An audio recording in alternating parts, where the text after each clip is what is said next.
বনি ইসরাইলের জামানায় তিনজন সফরী একসাথে রওনা করেছেন। তো একসাথে রওনা চলে যাচ্ছেন, পথ দিয়ে যাইতে যাইতে মরুভূমির মধ্যে যখন চলে গেছে তখন বিশাল ঝড় আর বৃষ্টি শুরু হয়ে গেছে।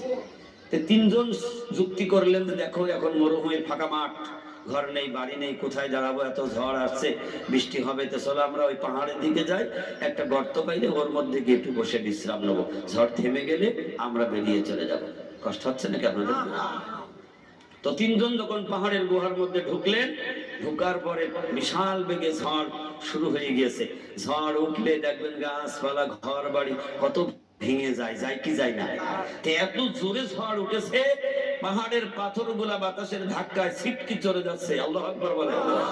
বিশাল বড় একটা পাথর গড়াতে গড়াতে এসে পাহাড়ের ওই গর্তের উপরে দাঁড়িয়ে গেছে। এখন গর্তের মধ্যে কারা আছে? কয়েকজন? তিনজন মানুষ গর্তের মধ্যে আছে।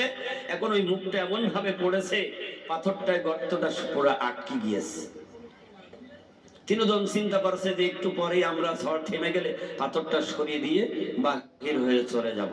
ঝড় থেমে গেছে, পাথর ঠেলে পাথর নড়ে না। আল্লাহু আকবার বলবেন। মানে ওর যা শক্তি আছে পাথর নড়াতে পারে না। বললেন দুজন ধর, দুজন ধরেও পাথর নড়ে না। তিনজন ধরলেন শক্ত করে, তারপরও পাথর নড়াতে পারে না। এর চাইতে বিপদ আর আছে? কথা বলেন না কেন? চিন্তা করছে তিনজন যে আমাদের কাছে না আছে মোবাইল, না আছে টেলিফোন, না কোনো চিঠি পাঠাতে পারবো, তাহলে আজকের মধ্যেই তো আমাদের মৃত্যু হবে।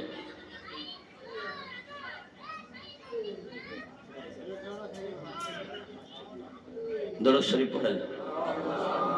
اللهم صل وسلم وبارك على عبدك الرسول الكريم رحمة للعالمين شافي المذنبين سيدنا مولانا نبينا محمد وعلى آله وأهل بيته وأولاده وذرياته وأزواجه وأصحابه وأوليائه وأمته أجمعين كما صليت وسلمت وباركت رحمت على سيدنا إبراهيم وعلى آل سيدنا إبراهيم إنك حميد مجيد।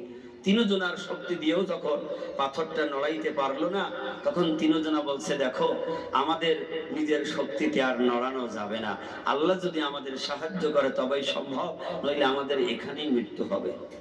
তার কারণ কোন মানুষ তো খোঁজ দেবে না। মরুভূমির মধ্যে যদি একটা পরিষ্কার যাওয়া আসা রাস্তা হতো, চিল্লাইলে না মানুষ শুনতো এর মধ্যে মানুষ আছে।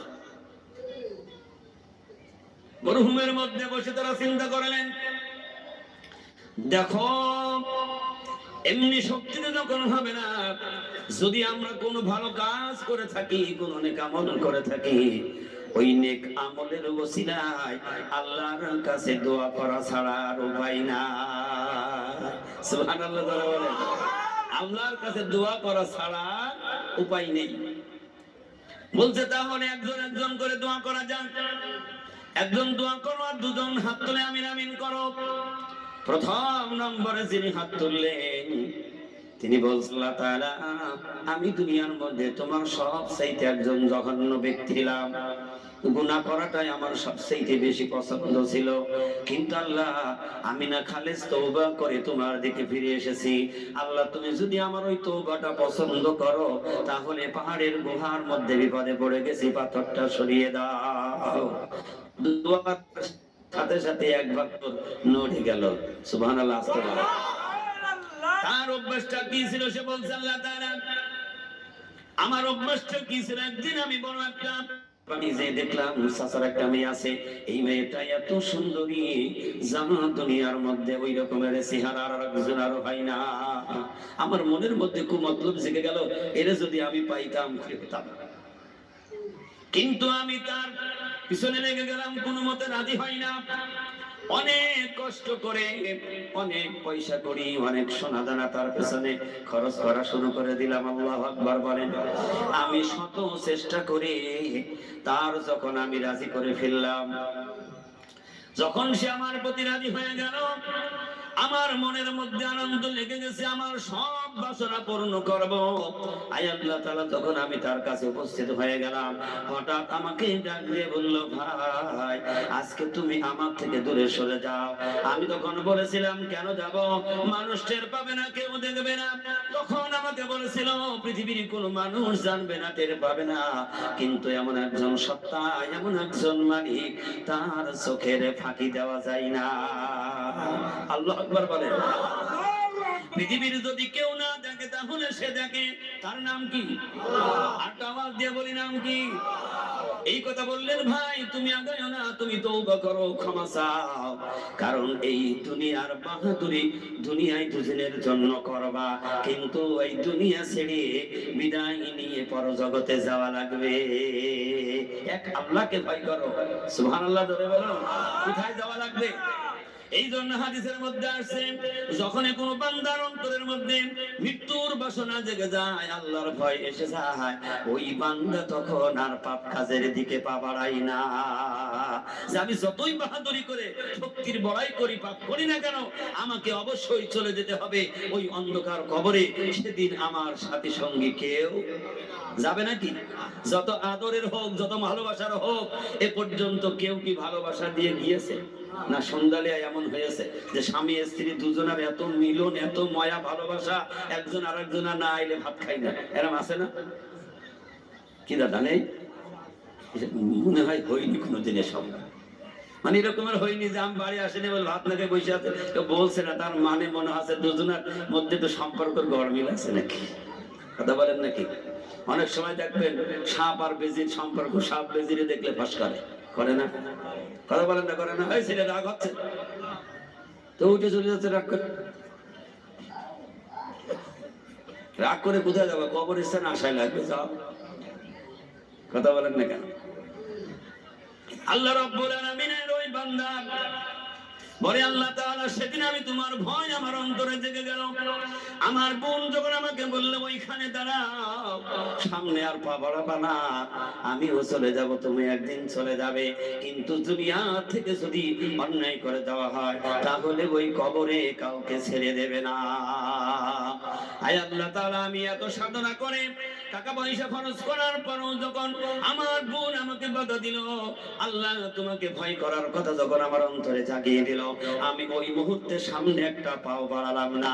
ওখানেই দাঁড়িয়ে আমি তওবা করে নিয়ে ওই জঘন্যতম পাপ থেকে আমি ফিরে এসেছিলাম। ও মালিক, আমার ওই তওবাটা আর ওই জান্নাত থেকে ফেরাটা যদি তোমার পছন্দ হয়, তাহলে আমার ওই সৎ আমলের দ্বারাই আল্লাহ তুমি পাহাড়ের গুহার মুখ থেকে পাথরখানা সরিয়ে দাও। এক ভাগ পাথর সরে গেছে, সুবহানাল্লাহ জোরে বলো। দ্বিতীয় ব্যক্তি বার দোয়া করবেন। 3 নম্বরের যিনি দোয়া করবেন, দুটো হাত তুলে দোয়া করছে আর দুজন আমিন আমিন করছে, ওই বান্দা আল্লাহর কাছে ডাকতে বলে, মালিক আমি তোমার কেমন বান্দা, আমার আমলের জিন্দেগি তুমি জানো, সব ভালো জানো, কিন্তু আমি তো এমন যে কোনো একটা নেক কাজ করেছি সেটাও আমি বলতে পারি না, কিন্তু আমার একটা স্মরণীয় কাজ আমি করলাম শেষ জীবনে। আমার একটা রাখাল ছিল। কি ছিল? চেনেন তো রাখাল? রাখাল অথবা কর্মচারী। এই রাখাল ছিল দীর্ঘদিন, সে আমার বাড়ি কাজকর্ম করত, কিন্তু হঠাৎ তার শেষ মাসের বেতন না নিয়ে সে আমাকেও না বলে পালিয়ে চলে গেছে। আমাকে না বলে যখন পালিয়ে চলে গেল, আমি চিন্তা করলাম তোমার হাবিবের কথা, তোমার 1,24,000 পয়গম্বরের সেই কথা চিন্তা করলাম। যত পয়গম্বর বিধি বিধিছেন, ওয়াজ করেছেন, হকুল্লাহ আর হকুল ইবাদ, একটা হলো আল্লাহর হক আর একটা হলো বান্দার হক।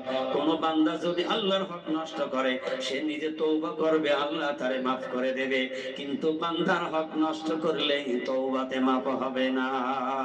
কার কথা? এরা মানুষ আছে না নাই? বান্দার হক নষ্ট করে এরা মানুষ নেই? আপনাদের গ্রামে আছে, কথা বলছিলেন, দেখবেন ছেলের জমি লিখে দিয়েছে, মেয়ে ফাঁকি দিয়েছে, এইটা হলো বান্দার হক। এরা নেই? কত মানুষ আছে দেখবেন, একটা ভাই, ছোট ভাই, সে নাবালক, বড় ভাই দেখা যাচ্ছে সে আগে ওই বাপের জমি লিখে নিয়েছে। কি কথা বলেন না কেন? এরা নেই? আছে। বা কোন একটা জিনিস সে বুঝে নিজে আত্মসাৎ করেছে, ভাইরে দেয় নাই, সংসার জীবনে এরা ভাইকে হয় না। কথা বলেন না কেন? জোর দখল করে খেয়ে যাচ্ছে। তো হক খুল্লার হক কলিবা, একটা বান্দার হক, একটা আল্লাহর হক। আল্লাহর হক নষ্ট করেছো গাড়ি গাড়ি গাড়ি গাড়ি, আল্লাহ বলছে যদি তওবা করে আমি আল্লাহ মাফ করে দেব। কিন্তু বান্দার হক কোন তওবাতে মাফ হবে না। ওই বান্দা যতক্ষণ পর্যন্ত তার মাফ না করে দেবে, আল্লাহ বলছে আমার মাফ করার কোনো এখতিয়ার নেই। আল্লাহু আকবার বলেন। একটু ভাবি, সারা জীবন শুধু ওয়াজ শুনে গেলাম, কিন্তু ওয়াজের ভিতরে কি আছে সেটা যদি সারমর্ম মনে না রেখে নিজের জীবনের সাথে যদি না লাগায়, ওয়াজ শুনে লাভ হবে? আমি 2 ঘন্টা বয়ান করবো, 3 ঘন্টা বয়ান করবো, ফজরের নামাজ পড়বেন না, কোনো লাভ হবে? হালাল হারাম বাঁচবেন না। ওজিবা পড়লাম, মসজিদে আসলাম, ভাগ মারি গেলাম, কিন্তু সুদের কারবার চালিয়েই গেলাম। নামাজ 3 ওয়াক্ত পড়লাম, 2 ওয়াক্ত কাজা করলাম, লাভ হবে?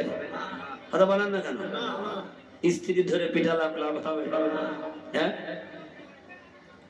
আল্লাহর বান্দা বলেন, আল্লাহ তাআলা আমার ওই রাখালের সম্পদ, তার যে মাসের বেতনটা আমি আলাদা করে দিলাম, বড় পেরেশানি ভোগ করতে লাগলাম। আল্লাহ এই রাখালকে কনে পাবো?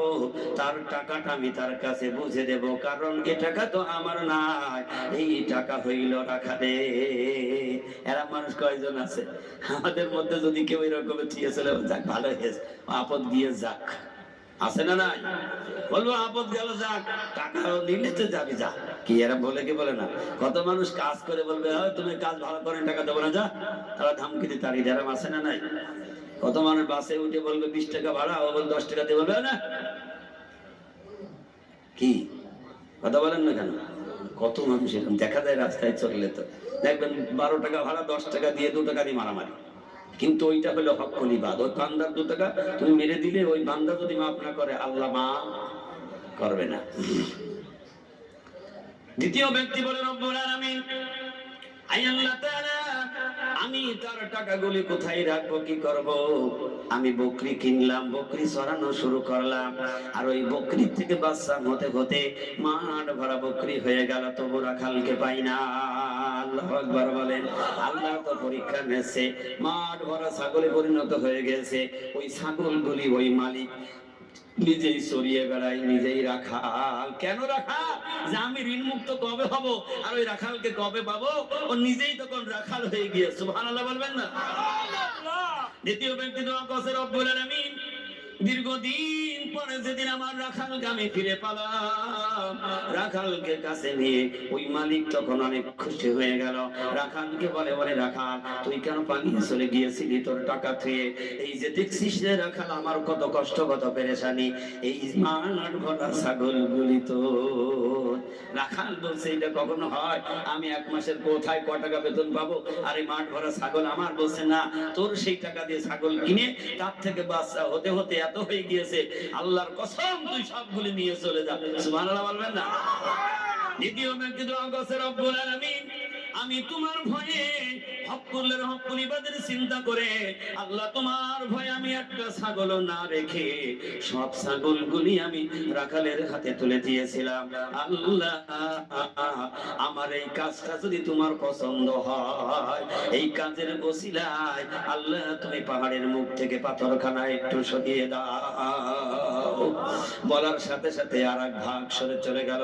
কয় ভাগ থাকলো? আর 3 ভাগের 2 ভাগ চলে গেল, আর বাকি 1 ভাগ থেকে গেল। তৃতীয় ব্যক্তি শুধু চোখের পানি ছেড়ে দিয়ে শুধু কান্দে, কারণ এবার তার দোয়া করার পালা।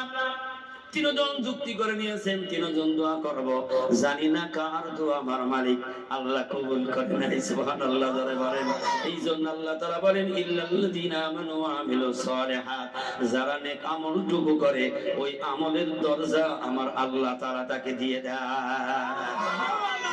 এই জন্য জামানার মুজাদ্দিদ হযরত মাওলানা সুফি মুক্তাদান গাজী রাহমাতুল্লাহ আলাইহি একটা কথা বলেছেন, বিনা পয়সায় দিন ও দুনিয়ার শান্তি ও মঙ্গল, রূহানি তরক্কির উপায়। দিন ও দুনিয়ার শান্তি ও মঙ্গল, এই কথাটা আমরা বললাম মুখে, গবেষণা কেউ করি নাই। দুনিয়াতেও শান্তি, আখিরাতেও তার মুক্তির ব্যবস্থা আছে। সুবহানাল্লাহ বলবেন না? এই শান্তির মালিক কে? আল্লাহ।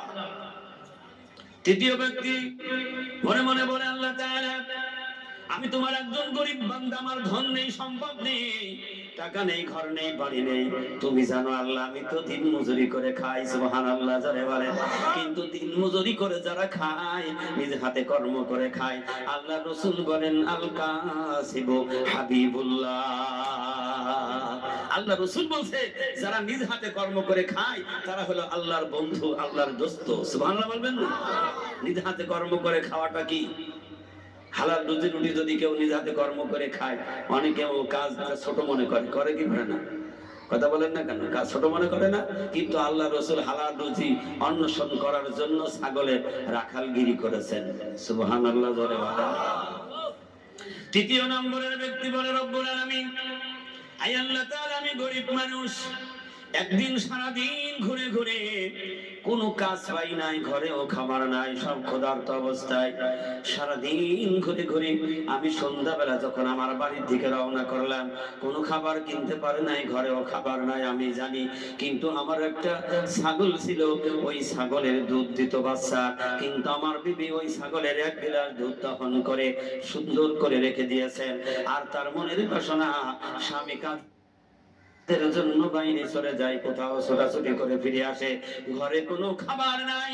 এই দুধটা আমি স্বামীর জন্য রেখে দিলাম, যখন ঘরে ফেরবে তার হাতে তুলে দেব, দুধটা পান করে আপাতত কিছু ক্ষুধা নিবারণ করবে। 3 নম্বরের ব্যক্তি বলেন আল্লাহ তাআলা আমি গভীর রাতে ঘরে ফিরে দেখি কোনো খাবার নেই, কারণ আমিও জানি খাবার কোথায় আসবে। আমিও সারাদিন কোনো পাস পাই নাই, ক্লান্ত অবস্থায় ক্ষুধার্ত অবস্থায় ঘরে ফিরলাম। বিবি যখন আমার হাতে দুধের পেয়ালাটা তুলে দিল, এই দুধের গিলাস হাতে নিয়ে আমি চিন্তা করলাম আম্মানি আমি খাবো না, আমার বিবিরে খাওয়াবো, চিন্তা করা শুরু করলাম। সুবহানাল্লাহ বলেন। আমি খাবো না, বিবিরে খাওয়াবো, কারণ পরিবারের তো সবাই ক্ষুধার্ত অবস্থায় আছে। আবার চিন্তা করলাম আমিও খাবো না, আমার বিবিরও খাওয়াবো না, কারণ ছোট্ট ছোট্ট বাচ্চা গলিবানা হারে তারা বিছানার মধ্যে ঘুমিয়ে পড়েছে ক্ষুধার্ত অবস্থায়, না জানি দুধটুকু তাদেরকে খাওয়াই নাকি চিন্তা করতে শুরু করলাম। আয় আল্লাহ, তারপরে আমার সন্তানদেরও ছেড়ে দিলাম। আল্লাহু আকবার বলেন। আমার অন্তরের মধ্যে জেগে গেল আমার মা রয়েছে ঘরে, যেই মা বুকের দুধ পান করে আমি মানুষ হয়েছিলাম, আমার মাও তো না হাতে ক্ষুধার্ত অবস্থায় কাতর হয়ে বিছানার মধ্যে পড়ে আছে। কারণ মা সন্তান যতক্ষণ ঘরে না ফেরে মার কিন্তু চোখে ঘুম হয় না। সারা রাত যদি ছেলে না ফেরে, যদি জানে ছেলে রাত্রে ফেরবে, ওই মা কিন্তু বসে থাকে। ঠিক না বেঠিক? পরীক্ষা করে দেখেছেন যাদের মা আছে, একটু গভীর রাতে আজকে পরীক্ষা করবেন কথাটা বাস্তব কিনা। আপনি আজকে গভীর রাতে বাড়ি যাবেন, দেখবেন বিবি ঘরের দরজায় মেরে শুয়ে আছে। ঠিক না বেঠিক? তা না হলেও যদি ঘরের বাইরেও থাকে তাও দেখবেন। তা বলেন না কেন? চলে কি চলে না? আর মা দেখবেন চুপচাপ বসে আছে, পা দেওয়ার সাথে সাথে বলবে বাবা বাড়ি আসছো। সুবহানাল্লাহ জোরে বলেন। আরো যেদিন এখানে আসবে সেদিন আপনার ওই ডাকটা বন্ধ হয়ে যাবে, জীবনে ওই ডাক আর কেউ ঘুরিয়ে পাবে না। ঠিক না বেঠিক? কথা বলেন না কেন? বাবাও বসে থাকে ছেলের আশায়, ছেলে গেছে কোথায়, বাজারে শহরে কোথায়, কখন ফিরবে। ঠিক না বেঠিক? আর এই বাবা মা যদি কারোর একবার হারায়, কোটি টাকা দিলেও কি পাওয়া যায়? কথা বলেন না কেন? বাবা মা যদি একবার কারোর হারিয়ে গেছে, সারা পৃথিবী যদি আপনি বিক্রি করে সম্পদ যদি সব শেষ করে দিয়ে রাস্তায় ঘোরেন, এত টাকা দেবো কে আমার মা ফিরে আসো, পাওয়া যাবে? কথা বলুন, পাওয়া যাবে? মা জীবনে আর একবার ফিরিয়ে পাওয়া যায় না। অনেক পুরুষ আছে দেখবেন বোর কারণে মা বাবার কষ্ট দেয়, আছে না নাই? কিন্তু তুমি একটিবার ভেবে দেখেছো, বোর কথাই তুমি সব রাজি হয়ে গেল, আমার মা আবার মনে করবেন হুজুরের কাজ আছে আমাকে ঘাড়ের উপর দিচ্ছে। বউ মরে গেলে বউ পাওয়া যায়, কথা বলেন না কেন? যায় কি যায় না? একবার মা মরেছে আর জীবনে মা পাওয়া যায় না। ওই মার যে সন্তান সেও জীবনে আর মা পাবে না। এই জন্য মার মর্যাদা কত আল্লাহ তাআলা নিজে বলেছেন, আমি গতকাল বয়ানের মধ্যে একটু বলেছিলাম। এই জন্য 3 নম্বরের ওই ব্যক্তি যখন হাত তুললেন, হাত তুলে দোয়া করছে রব্বুল আলামিন আমি চিন্তা করে দেখলাম দুধটা কারে খাওয়াবো, আমার মার বিছানায় চলে গেলাম। আল্লাহু আকবার বলে। আমি ঘরে ঢোকার সাথে সাথে আমার মার জবান দিয়ে বেরিয়ে গেল, বাবা এত রাত হয়ে গেল কোথায় ছিল? আল্লাহু আকবার বলে। কারণ আমার মা আমার জন্য ঘুমাই নাই। রব্বুল আলামিন ওই এক পেয়ালা দুধটুকু আমার মার হাতে দিয়ে আমার মাকে খাইয়ে ঘুম পাড়িয়েছিলাম। আল্লাহু আকবার বলে। আমার মাকে যে দুধটুকু খাইয়েছিলাম, আয় আল্লাহ তাআলা ওই কাজটা যদি তুমি পছন্দ করে থাকো, আর আমার যদি ওই কাজটা ভালো কাজ হয়, আল্লাহ ওই ভালো কাজের ওসিলায় বিপদের সময় পাহাড়ের গুহার মুখ আটকিয়ে গেছে, আল্লাহ তুমি পাথরখানা সরায় দাও। দোয়া শেষ হতে না হতে ছিটকায় অটোমেটিক পাথর পাহাড়ের গুহা থেকে চলে গেল। একটু চিৎকার দিয়ে বলি সুবহানাল্লাহ। এই মা বাবা সম্মান কদর আমরা করতে শিখি নাই, ঠিক না বেঠিক? কথা বলুন না কেন?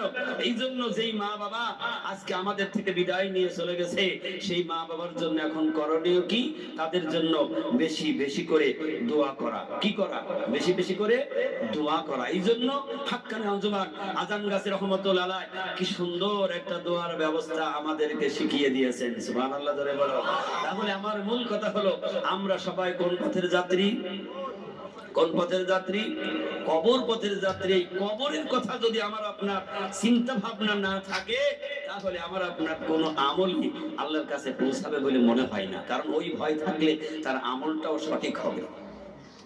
হাসান বসরি রহমাতুল্লাহ আলাইহির কাছে রাবিয়া বসরি রহমাতুল্লাহ আলাইহি গেলেন, কারণ তিনি ওই জামানায় বুঝতে পারলেন এই জামানার একজন আল্লাহর ওলি আছে, শায়েখ আছে। কারণ আল্লাহর শায়েখ, আল্লাহর ওলির কাছে না গেলে কেউ সঠিক সরল পথ পায় না। রাবিয়া বসরি রহমাতুল্লাহ আলাইহি তিনি যখন জানতে পারলেন, চলে গেলেন হাসান বসরি রহমাতুল্লাহ আলাইহির কাছে। হাসান বসরি রহমাতুল্লাহ আলাইহির কাছে গিয়ে ডাক দিলেন রাবিয়া, ডাক দিয়ে বলেন, হে মুর্শিদ, আমি একজন মহিলা, আমি আপনার কাছে এসেছি কিছু ইলম জানার জন্য, আমল জানার জন্য। ও আল্লাহর বান্দা, আল্লাহর ওলি, তুমি আমারে কিছু সবক দিয়ে দাও। হাসান বসরি সেদিন রাবিয়া বসরিকে ডেকে বলেছিলেন, ও রাবিয়া, তুমি একজন রমণী মহিলা, তুমি একজন মহিলা, তোমার এক নম্বরের কাজ হবে তোমার সতীত্বটাকে হেফাজত করবা। সুবহানাল্লাহ জোরে বলো। হাসান বসরি রহমাতুল্লাহ আলাইহি রাবিয়াকে বলে দিলেন, রাবিয়া, এক নম্বরে তোমার কাজ হবে তোমার সতীত্বকে হেফাজত রাখবা, পর্দার মধ্যে তুমি থাকবা। দুই নম্বরের কাজ হলো আল্লাহর গোলামি করবা, আল্লাহর হুকুম করবা, নামাজ আদায় করবা। আর তিন নম্বরের কাজ হলো রাবিয়া, তুমি যেন কোনো হারাম জিনিস খাবা না, কারণ হারাম জিনিস খাইলে মানুষের জবান নষ্ট হয়ে যায়, মানুষের দেহটা নাপাক হয়ে যায়। আল্লাহু আকবার জোরে বলুন। চতুর্থ নম্বরে হলো রাবিয়া, তুমি বেশি বেশি করে কবরের স্মরণ করবা। আল্লাহু আকবার জোরে বলুন। এই চারটা কথা রাবিয়া বসরি রহমাতুল্লাহ আলাইহি তিনি শুনে চলে আসলেন। ওই দিন থেকে তার আমল শুরু করে দিলেন। একদিন হঠাৎ মনে পড়ে গেল, যাই দেখি আমার মুর্শিদের সাথে একটু দেখা করতে যাব। আল্লাহু আকবার। রাবিয়া বসরি রহমাতুল্লাহ আলাইহি যেদিন দেখা করতে গেলেন, যাই দেখছেন হাসান বসরি রহমাতুল্লাহ আলাইহি তিনি নদীর পাড়ে বসে বসে আল্লাহর জিকির আজগারের মধ্যে লিপ্ত। রাবিয়া বসরি রহমাতুল্লাহ আলাইহি গিয়ে হাসান বসরি রহমাতুল্লাহ আলাইহিকে সালাম দিলেন। সালাম দেওয়ার পরে হাসান বসরি রহমাতুল্লাহ আলাইহি সালামের উত্তর দিয়ে তিনি রাবিয়ার দিকে এক নজর তাকিয়ে দেখতে পারলেন যে রাবিয়া তো আমার মালিক আল্লাহকে হাসিল করে ফেলেছে। সুবহানাল্লাহ, আসতে বলেন। কারণ অলিতে বলি চেনে, কি চেনে? যেমন অলিতে বলে চেনে স্বর্ণকারে চেনে সোনা, আর কামারে চেনে লোহা। এই জন্য অলি যদি অলির চেহারা দেখে সে বুঝতে পারে। আল্লাহু আকবার বলেন।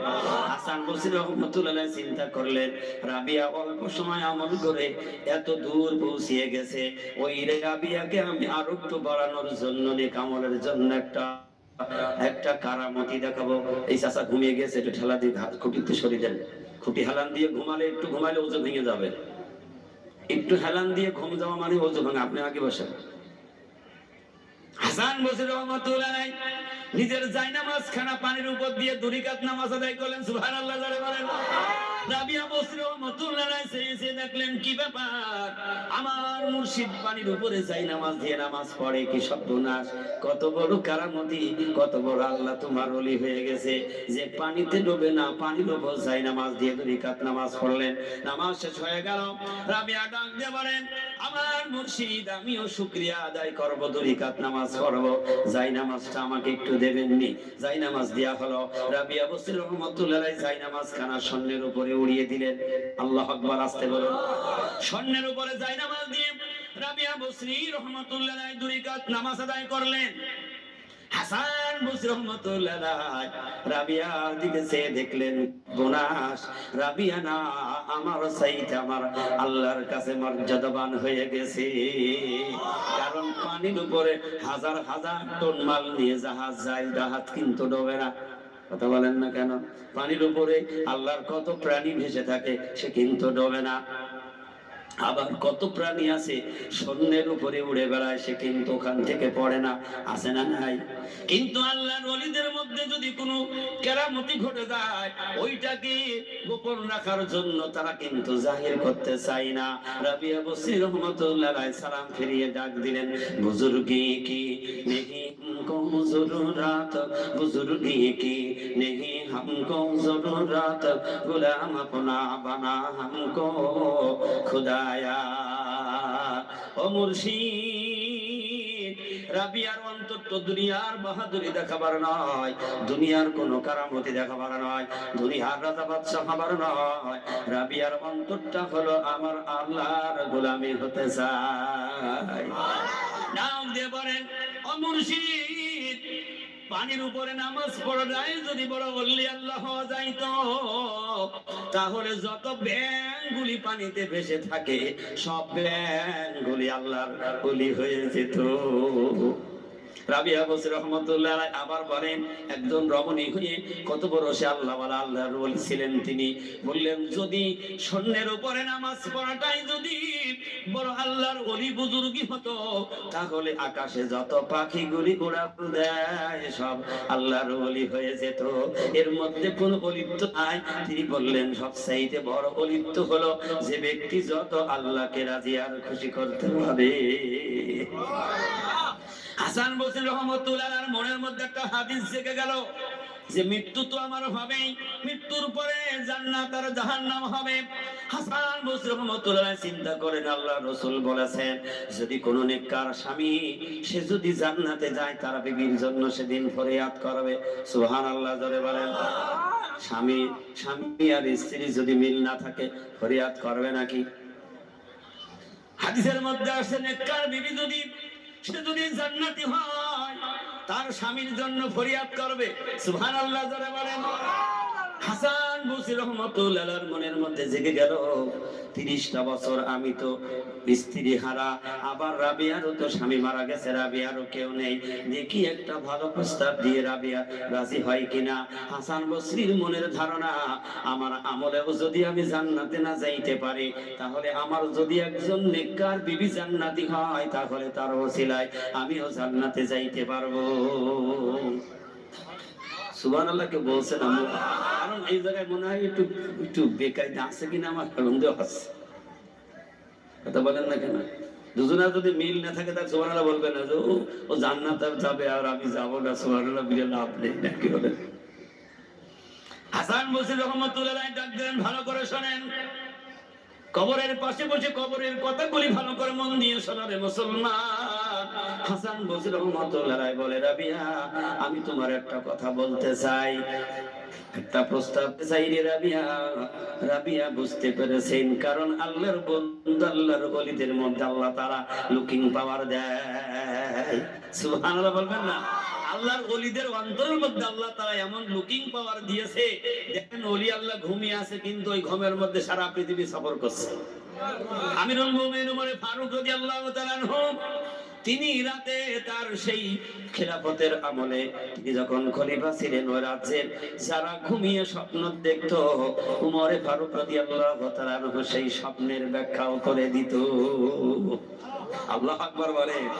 তাহলে আল্লাহ তাআলা আল্লাহর বন্ধুদের কত পাওয়ার দিয়েছে যে কে ঘুমিয়ে স্বপ্ন দেখছে সেই স্বপ্নটা উমর জানতে পারবে। সুবহানাল্লাহ বলবেন না? রাবিয়া বসরি রাহমাতুল্লাহ আলাইহি যখন বলা হলো, রাবিয়া আমি তোমার একটা ভালো প্রস্তাব দিতে চাই। রাবিয়া বলেন, আমার মুর্শিদ আপনি যে প্রস্তাব দেবেন যদি মানার মতো হয় আমি মেনে নেব, আর যদি মানার মতো না হয় আমি কিন্তু রাজি হব না। আবার চিন্তা করলে উস্তাদ যদি কোনো হুকুম করে সেটা ছাত্রের মানতে হয়, শুনতে হয়, ঠিক না বেটি? তাই বলি উস্তাদ যদি বলে তুই আগুনে ঝাঁপ দে, ছাত্র সহজে দেবে নাকি? ওর যদি জ্ঞান থাকে ঝাঁপ দেবে না। রাবিয়া বসরি রাহমাতুল্লাহ আলাইহি বলেন, হ্যাঁ আপনি বলেন, বলতে পারেন। হাসান বসরি রাহমাতুল্লাহ আলাইহি বলেন, রাবিয়া আমি জানি তোমার স্বামী নেই, তোমার সংসার নেই, তুমিও জানো আজকে 30 বছর আমার বিবি মারা গেছে, আমার কেউ নেই। ও রাবিয়া আমি তোমার বিয়ের প্রস্তাব দিতেছি। রাবিয়া বসরি রাহমাতুল্লাহ আলাইহি বলেন, আমার মুর্শিদ আপনি যদি আমার কয়েকটা প্রশ্নের উত্তর যদি আপনি দিতে পারেন আমি বিবাহেতে রাজি, প্রশ্নের উত্তর না দিতে পারলে আমি বিবাহেতে রাজি না। হাসান বসরি রাহমাতুল্লাহ ওই জামানার বড় একজন আলেম ছিলেন, বড় শিক্ষিত জ্ঞানী ছিলেন, আবার তো আল্লাহর ওলি হয়ে গিয়েছেন। সুবহানাল্লাহ। তিনি মনে মনে চিন্তা করলেন, রাবি একজন মহিলা আর আমি একজন আলেম মানুষ, শিক্ষিত মানুষ, আল্লাহর ওলি, আবার পুরুষ মানুষ। হাসান বসরি রাহমাতুল্লাহ আলাইহি মনে মনে চিন্তা করেছেন, কারণ পুরুষের বুদ্ধি 2 গুণ, মহিলার বুদ্ধি হলো 1 গুণ। তো বলেন না এভাবে কায়দা, পুরুষের কাছে মহিলারা 1 গুণ কম, সব জায়গায় তো কম, ঠিক না ঠিক? কষ্ট হচ্ছে আপনাদের? রাগ করলে কি করবো, ভোরবেলা তো পালিয়ে যাবো, রাগ করেন করেন, দেখা হোক না। রাবি বসরির কথা চিন্তা করলেন হাসান বসরি, যে মহিলার বুদ্ধি হলো 1 গুণ, পুরুষের তার চাইতে ডবল, সব জায়গায় তো ডবল। 3 বিঘা জমি যদি বাবার থাকে, ছেলের দেয় 2 বিঘা, মেয়ে পায় 1 বিঘায়, আল্লাহর বিধান। তাহলে সব জায়গায় অংশ কম, কম না কম?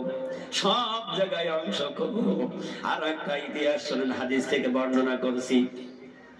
আমিরুল মুমিনিন ওমর ফারুক রাদিয়াল্লাহু তাআলা আনহু যখন খলিফা, এই খলিফার ওই আমলে 2 জন মহিলা একই জায়গায় ডেলিভারি করেছে, 2 জনের সন্তান হয়েছে, একজনের কন্যা সন্তান আর একজনের পুরুষ সন্তান।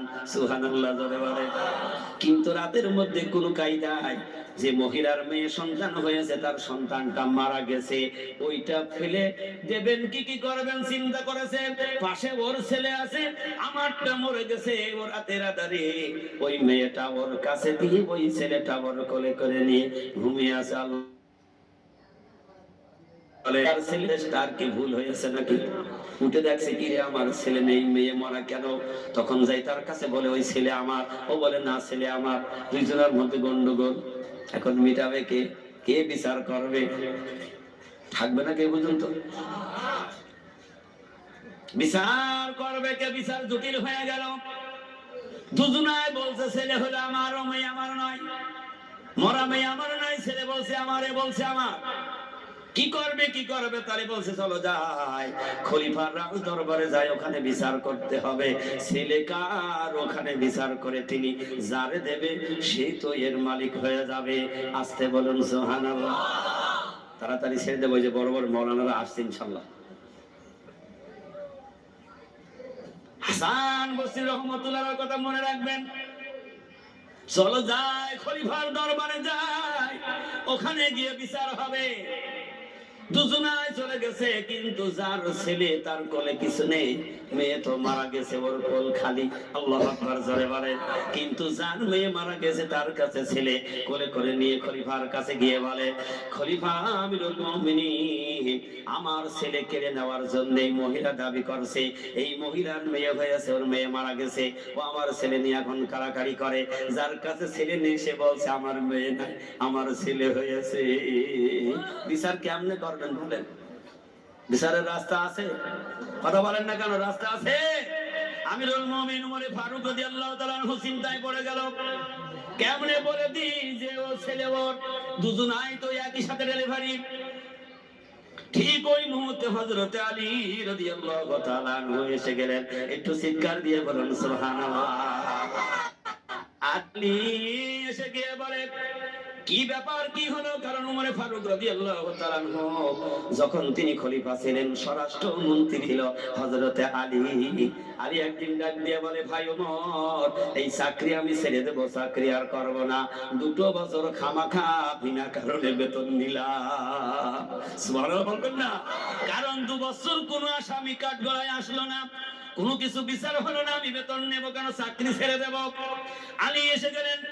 উমর ডাক দিয়ে বলেন, ও ভাই আলী, কি বিপদ দেখো, এখন দুজনাই দাবি করে ছেলে কার, কেমনে বুঝিয়ে দেব, আমার তো আর মাথায় আসে না।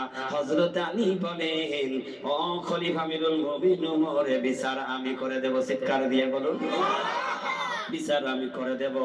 সবাই মনে করেছে কেমন কি বিচার করবে, আল্লাহ তো ভালো জানে। দেখবেন এরকমের একটা কিছু ঘটে গেলে মানুষের ভিড় বেশি হয় না কম হয়? একটা আশ্চর্য কিছু ঘটে গেলে বিভিন্ন কায়দায় মহিলাদের কিছু কেস হলে দেখবেন বেশি ভিড় হয়। আপনাদের দেশে হয় কি হয় না? আলী বলেন, বিচার আমি করব, ছেলে এখানে রেখে দাও। আল্লাহু আকবার জোরে বলেন। দুজনার মহিলাকে বললেন, তোমরা পর্দার আড়ালে যাও, ছেলে এখানে রেখে দাও, দুজনার বিচার করব। কার ছেলে আমি আলী পরীক্ষা করি, যার ছেলে হয় তার হাতে তুলে দেব। হযরত আলী বলেন, দুটো পাত্র আমার হাতে দাও, বাটি দাও। আস্তাগফিরুল্লাহ পড়েন। কেন আস্তাগফিরুল্লাহ পড়বেন? কারণ মহিলারা এত দাবি করে ভুল করে, কারণ মিথ্যা কেন বলে? তওবা পড়া লাগবে কি লাগবে না? ওই মহিলার তওবা তো পড়া লাগবে, কারণ নিজের সন্তান মারা গেছে, অন্যের সন্তান নেওয়ার এত লালসা কেন? আল্লাহু আকবার বলেন। হযরতে আলী 2 বাটি নিলেন, ওমরকে ডাক দিয়ে বললেন, ওমর, আমার আল্লাহর বিধান, ছেলের হলো 2 গুণ, মেয়ের হলো 1 গুণ। সুবহানাল্লাহ বলেন। ছেলের 2 গুণ, মেয়ের হলো 1 গুণ। কারণ যার মেয়ে সন্তান তার দুধ হবে 1 গুণ, আর যার পুত্র সন্তান তার দুধ হবে 2 গুণ ঘন হবে। দুইজনের স্তন থেকে 2টা বাটিতে দুধ দুইয়ে দাও। সুবহানাল্লাহ। দুধ দহন করে নিয়ে আনো। দুধ নিয়ে এনে যখন দিল, আলী পরীক্ষা করে দেখলেন একটা দুধ হলো পাতলা, আর একটা দুধ হলো 2 গুণ ঘন। এবার আলাদা আলাদা ডেকে বললেন, তুমি কে আর তুমি কে বলো। যার কন্যা সন্তান মারা গেছে সে বলছে আমারই ছেলে, আমি তো এখানে জমা দিয়ে গেলাম। আর তিনি চুপচাপ দাঁড়িয়ে রয়েছেন, কোনো কথা বলে না, চোখ দিয়ে টপ টপ করে পানি পড়ে।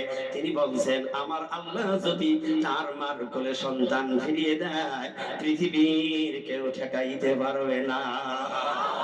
সুবহানাল্লাহ জোরে বলেন। হযরত আলী বলেন, এই বাটির দুধ কার?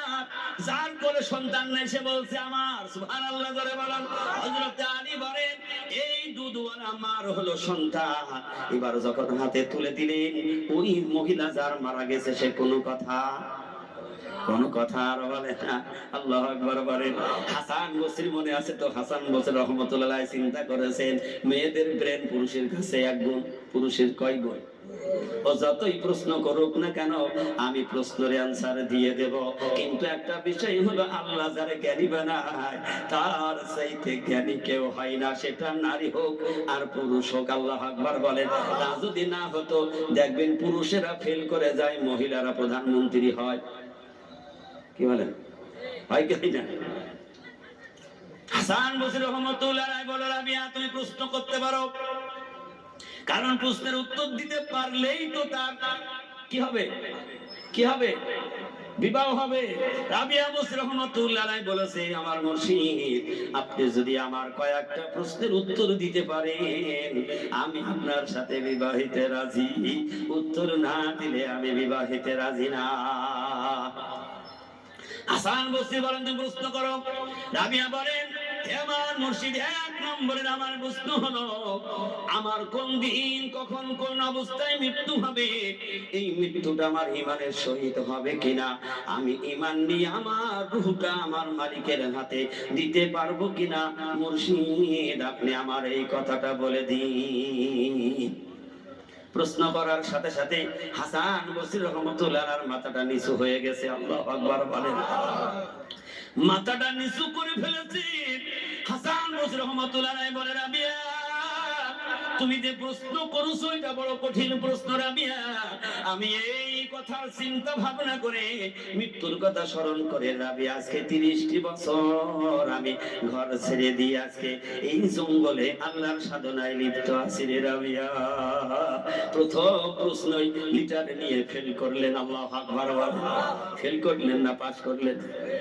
দ্বিতীয় প্রশ্ন বলে রাবিয়া, এ আমার মুর্শিদ, মৃত্যুর পরে যখন আমার কবরে দেওয়া হবে, কবরে যাওয়ার পর মুনকার নেকির এসে যখন আমাকে জিজ্ঞেস করবে মার রব্বুকা ওয়া মান দীনুকা ওয়া মান নবিয়ুকা, ও আমার মুর্শিদ আপনি বলে দিন এই 3টা প্রশ্নের উত্তর রাবিয়া দিতে পারবে কিনা?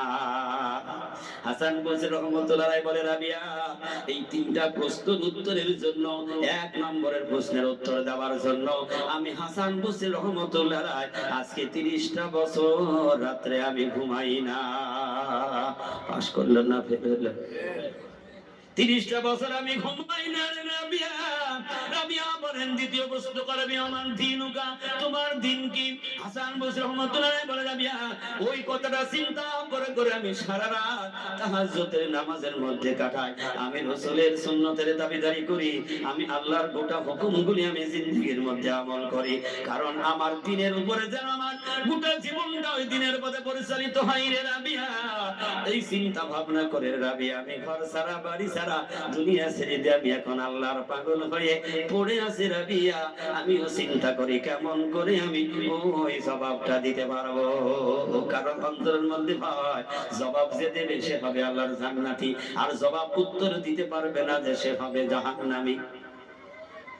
রাবিয়া বসরি রহমাতুল্লাহ আলাইহি বলে মুর্শিদ 3 নম্বরের প্রশ্ন হলো যখন হাসরের ময়দানে তোলা হবে, আল্লাহ রাসূল বলেছেন 50,000 বছর হাসরের ময়দানে দাঁড়িয়ে থাকতে হবে হিসাবের অপেক্ষা। সেদিন মানুষ পেরেশানি হয়ে যাবে, মানুষ পাগল করা হয়ে যাবে, আকাশের দিকে হা করে উলঙ্গ অবস্থায় দাঁড়িয়ে থাকবে। আল্লাহু আকবার।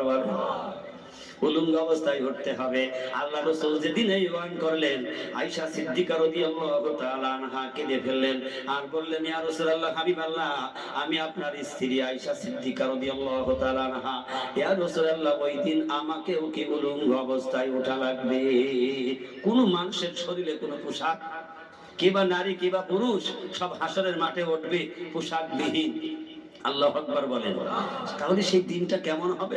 রাসূল বলছেন যে সেই দিনটা এত ভয়াবহ কঠিন হবে কোন মানুষের চেহারার দিকে তাকাবার সময় পাবে না। সেই দিন আমাদের পিছে গেল না সামনে আসছে? কথা বলেন না কেন? রাবিয়া বসরি রহমাতুল্লাহ আলাইহি বলেন মুর্শিদ আপনি আমাকে বলে দিন ওই দিন রাবিয়া আল্লাহর আরশের ছায়ার নিচে আশ্রয় পাবে কিনা, কারণ সেদিন মাথার 1 হাত উপরে সূর্য এসে যাবে, মাটিগুলি পুড়ে সব তামা হয়ে যাবে, মানুষের মাথার মগজগুলি টকবক টকবক করে ফুটতে থাকবে, পানির পিপাসায় সেদিন মানুষের জিহ্বাগুলি নাভির নিচ পর্যন্ত ঝরে যাবে, মানুষ হা করে থাকবে। আমার মুর্শিদ বলে দাও ওই কঠিন দিনে রাবিয়ার কোন অবস্থা হবে বলতে পারবেন কি? আল্লাহু আকবার বলে। হাসান বসরি রহমাতুল্লাহ আলাইহি রাবিয়ার দিকে আর চাই না, মাথা উঠায় না, কেমনে নিজেই মাথাটা সিজদার দিকে চলে যায়। আল্লাহু আকবার বলেন। হাসান বসরি রহমাতুল্লাহ আলাইহি বলে রাবিয়া ওই চিন্তায় পেরেশানিতে আমি প্রত্যেক দিন রোজা রাখি, কারণ রোজার বিনিময় ওই কঠিন হাসরের ময়দানে মানুষ পানি পানি করে চিৎকার মারবে, পানির পিপাসায় নাভি পর্যন্ত চলে যাবে। রাবিয়া আমি এই জন্য সবসময় নফল রোজা করি, আল্লাহ যেন আমার এই রোজার বিনিময় 1 পেয়ালা হাউজে কাউসারের পানি দেন, আর ওই পানি পান করতে হাসরের ময়দানে পিপাসিত হবে না রে রাবিয়া। আমি ওই জন্য চিন্তা ভাবনা নিয়ে প্রত্যেক দিন নফল রোজা রাখি। পরীক্ষায় পাস করছে না ফেল করছে? কথা বলেন না কেন? আবার রাবিয়া ডাক দিয়ে বলেন আল্লাহু আকবার বলেন, কারণ মনে করেছে ওর বুদ্ধি আমার সে অর্ধেক প্রশ্ন করবে আমি উত্তর দিয়ে দেব। রাবিয়া আবার প্রশ্ন করেন মুর্শিদ আমার আল্লাহ তাআলা প্রত্যেকটা মানুষকে ফুলসিরাত পার করাবেন, এই ফুলসিরাত পার করাবেন। ফুলসিরাত হলো চুলের চাইতো চিকন বলা হচ্ছে, আবার হীরার চাইতো ধার, যেই হীরার মাথা দিয়ে লোহা পর্যন্ত কাটে, কাজ পর্যন্ত কাটে, ঠিক না বেটি? এত ধার হবে। আমার মুর্শিদ তুমি আমাকে বলে দাও, আমার কি কোনো গ্যারান্টি দিতে পারবে কিনা? কারণ ওই ফুলসিরাত বিদ্যুতের গতিতে পার হবে ইমানদারের নেককার মুমিন মুমিনাতেরা।